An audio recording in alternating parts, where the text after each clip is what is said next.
pleasant day to the viewers of this presentation. This presentation is entitled IPs of Vietnam and Cambodia. My name is Andrew Boado, and I am a doctorate in sustainability student from the University of the Philippines Open University. As a declaration, the photos used in this presentation came from the internet, as this presentation is not intended for public distribution. Its intention is for academic requirement in the study of the ASEAN communities with respect to sustainability. Now, the objectives of this presentation are as follows. This presentation intends to compare discourses on indigenous peoples in Vietnam and Cambodia. It seeks to identify dominant approaches such as legal or positivist, historical, or constructivist. It also seeks to evaluate which approach prevails in each country, and it intends to present my opinion on the dominant discourse that I find in the research. As an introduction to the study of the two countries, the indigenous peoples' discourse on the ASEAN varies significantly. Obviously, this presentation compares Vietnam and Cambodia. However, the focus is on how each country frames, how each country recognizes, and how each country engages with its indigenous population.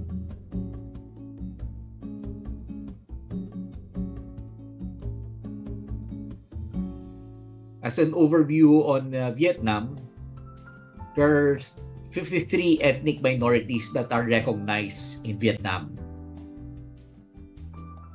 The recognition is framed under socialist nationalist policies, and they're not officially termed indigenous.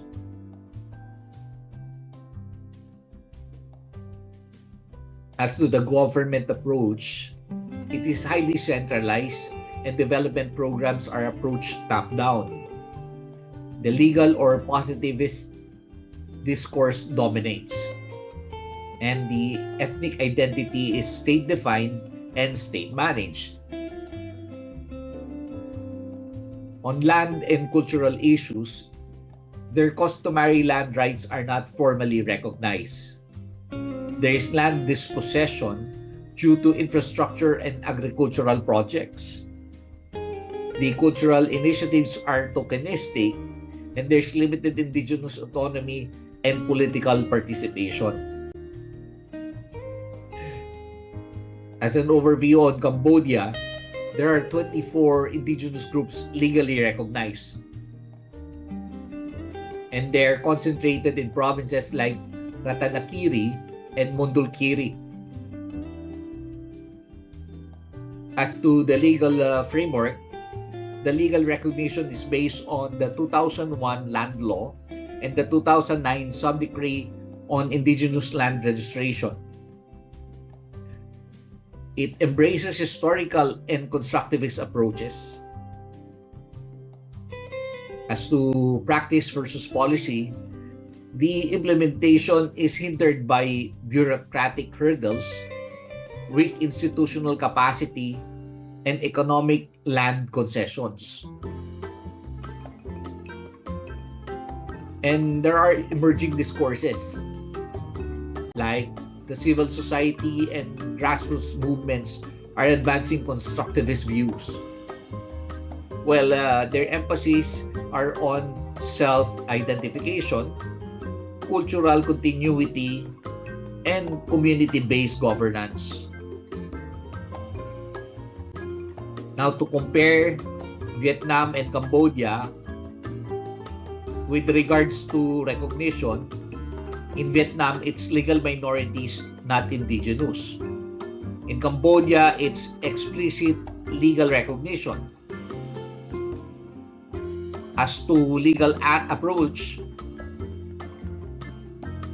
In Vietnam, it is legal or positivist. In Cambodia, it's a mix of legal, historical, and constructivist. As to customary rights, in Vietnam, it's not formally recognized. In Cambodia, it's legally recognized and poorly implemented. As to the discourse trend, in Vietnam, it's state-controlled still. As to Cambodia, it's growing civil society involvement.